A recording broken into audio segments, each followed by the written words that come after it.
Isn't this great? I'm Lori Haight, and most of you know I'm Smitty's widow. We lost Smitty 16 months ago, and he and I were here in '98 for the first Fisher Poets gathering. We came every year, and Smitty quickly became a favorite with his humor and his great poetry, and it just doesn't seem right that we can have Fisher Poets without Smitty. So I'm going to read to you Smitty's signature poem, Wireline Troller. I know some of you have heard this. I'm the kind of person I really like to hear favorite poems over and over. So this is one of my favorite poems, and I hope you like it too. A Wireline Troller by Harrison Smitty Smith. And you got to remember, this is about him, and so you kind of have to imagine Smitty saying all this, not me. In one hand was a willow stick with grocery string for line. Plain and simple, that's for sure, the fishing gear of mine. My other hand was clutching a tin can by the lid. That contained the worms I used, me, a snot-nosed kid. A tiny creek with tiny trout, that's where I would fish. For bigger fish and better gear, I didn't dare to wish.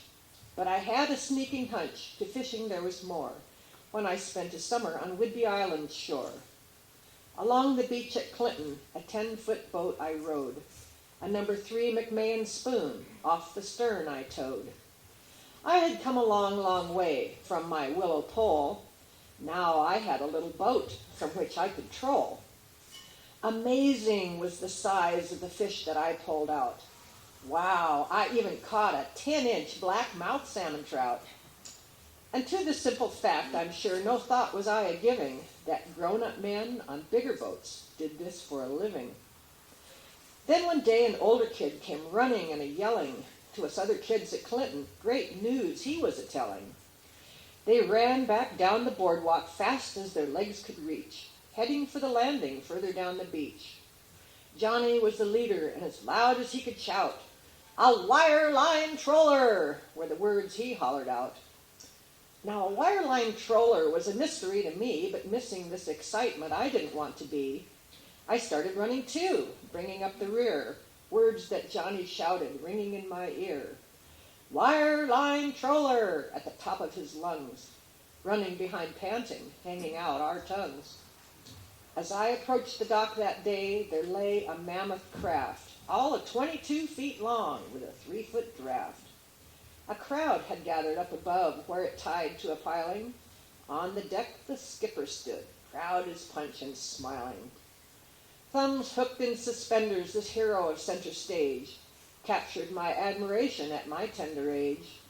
Sure enough, true to the word of the boardwalk crier, I spotted 4 big brass spools wound full of shiny wire. Wooden poles festooned with springs reached up in the sky, and grown-ups standing on the dock were asking what and why. Someone asked a question, "From where did you come?" "All the way from Cape Flattery," he motioned with his thumb. Well, I was awe-inspired by this so long ago back then, and I also saw the wonder in the eyes of grown-up men. For me to have a boat like that, looking back it seems, was far beyond the stretches of my wildest dreams. A fishing boat with wire line had captivated me. I still see it plainly, and that was 1933. As things turned out, I got a boat and mastered enough skill to sail out past Cape Flattery. Fishing was a thrill. Fishing on the ocean, sunlit day and moonlit night, I've had many an adventure and many a thrilling sight. But I never did get rich or become a big high roller, and I never saw a sight as great as my first wireline troller. Thank you.